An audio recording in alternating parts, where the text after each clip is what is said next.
गडचिरोलीमधल्या आश्रमशाळेचा मुद्दा समोर आलेला आहे. दोन मुलींची आत्महत्या झाली. आता चौकशीच्या आदेश सुद्धा सरकारने दिले. नेमकं या सगळ्या प्रकरणाची सत्यता काय आहे? गडचिरोली आश्रमशाळेत जलतलाई तालुका धानोरा जिल्हा गडचिरोली येथे दिनांक 10 तारखेला पहाटे अनुदानित आश्रमशाळेमध्ये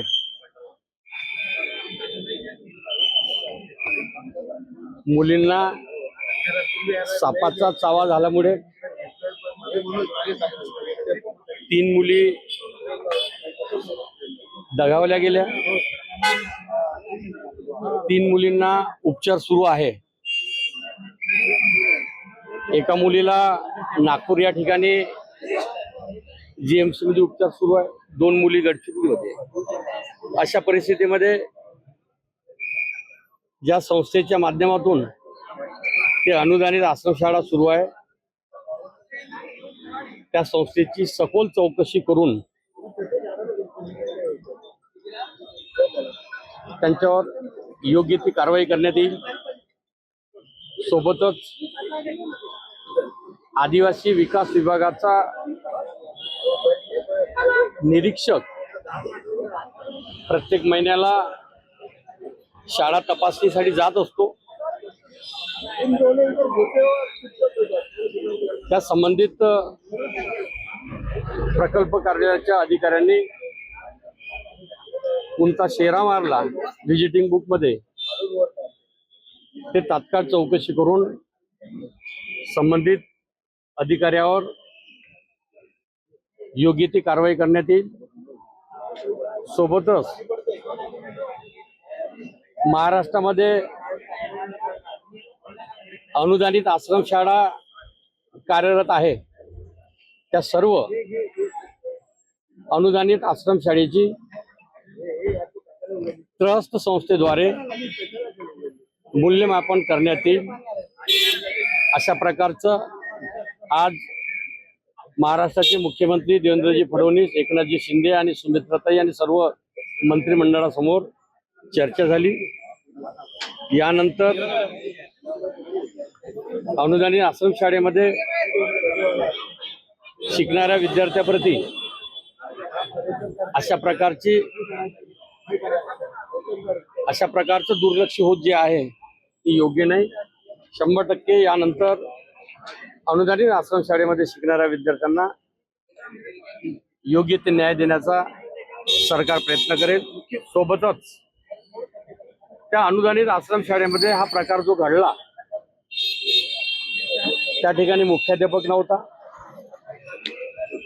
अधीक्षिका नव्हती, अधीक्षक नव्हता, फक्त क्लास 4चे 2 कर्मचारी होते. अतिशय दुर्भाग्य आहे, अतिशय चुकीचं आहे. त्यामुळे तपासणी करून त्या संस्थेवर तात्काळ कारवाई करण्यात येईल. मुख्यमंत्र्यांनी या संदर्भात काही सूचना निर्देश या प्रकरणात दिलेत का? आज आम्ही चर्चा केली असता महाराष्ट्रामध्ये अनुदानित आश्रमशाळा जी आहेत त्या सर्व अनुदानित आश्रमशाळेची ट्रस्ट संस्थेद्वारे मूल्यमापन करून ज्या ज्या आश्रमशाळेमध्ये व्यवस्था नाही, सुविधा नाही, त्यांच्यावर सुद्धा कारवाई करण्यात येईल. आदिवासी विकास मंत्र्यांनी राजीनामा द्यावा अशी मागणी संजय राऊतांनी केली आहे. ही अनुदानित आश्रमशाळा 1992 पासून गडचिरोली जिल्ह्यामध्ये जलतलाई या गावामध्ये धानोरा तालुक्यामध्ये 1992 पासून ती अनुदानित आश्रमशाळा सुरू आहे. 3 वेळा आमदार राहिलेले आहे, एकदा खासदार राहिलेले. अशा व्यक्तीची अनुदानित आश्रमशाळेच्या करून अशा प्रकारची चूक होत असेल तर आपण त्यांना प्रश्न विचारला पाहिजे का आपण काय करणार आहोत. परंतु सरकारच्या माध्यमातून चौकशी करून आदिवासी विकास मंत्र्यांनी राजीनामा द्यावा अशी मागणी संजय राऊतांनी केली. नाही बाबू काय अनुदानित आश्रमशाळा 1992 पासून सुरू आहे. मोठ्या माणसाची आहे, आदिवासी माणसाची आहे. आदिवासी विद्यार्थ्याप्रती अशी चूक करणं हे योग्य आहे आणि संयुक्तिक नाही. त्यामुळे त्या संस्थेवर 100% तपासून कारवाई करण्यात येईल. अशा अनेक ज्या संस्था आहेत ज्या अनुदान घेतात आणि सुविधा पुरवत नाहीत, अशा संस्थांवरती आता तुम्ही काय कारवाई करणार? कारण जी घटना घडली त्या ठिकाणी सुद्धा वेगवेगळ्या सुविधाचा अभाव पाहायला मिळाला. आज कॅबिनेटमध्ये असा निर्णय घेण्यात आलेले आहे, महाराष्ट्राच्या सर्व अनुदानित आश्रमशाळेची ट्रस्ट संस्थेद्वारे मूल्यमापन करून कोणत्या आश्रमशाळेमध्ये व्यवस्था नाही आहे, सुविधा नाही, त्यांच्यावर कारवाई करण्यात येईल. खूप खूप धन्यवाद. थँक्यू.